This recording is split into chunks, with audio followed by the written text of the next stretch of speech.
আমি প্রবাসী ব্যাংক থেকে লোন নিয়ে বিল্ডিং করতে চাই, এটা করা যাবে কি না? বিষয়টা আমার জানা খুব দরকার।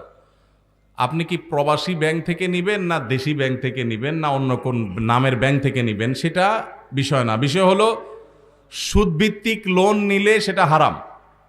কোন ব্যাংক থেকে নিচ্ছেন সেটা ম্যাটার না। ব্যাংক থেকে যদি সুদভিত্তিক লোন নেন সেটা কি হারাম।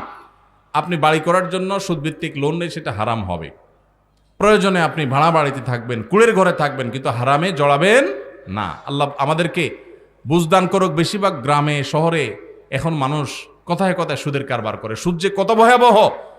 আল্লাহ তাআলা সুদের কারবারকারীকে যুদ্ধের ঘোষণা দিয়েছেন, যুদ্ধের ঘোষণা। ফাআযানু বিহারবি মিনাল্লাহি ওয়া রাসূলি, ভয়ঙ্কর ব্যাপার। কিন্তু গোটা পৃথিবীর অর্থনীতি দাঁড়িয়ে আছে সুদের উপরে। অনেক দীর্ঘ আলোচনা দরকার, আমার হাতে সময় নাই। আমি গোটা পৃথিবীর সংশোধনের দায়িত্ব নেই নাই, আমি আমার দায়িত্ব নিয়েছি। আল্লাহ আমাকে আমার সময় জিজ্ঞাসা করবে। এজন্য আমি সুদের কারবার করব না ইনশাআল্লাহ।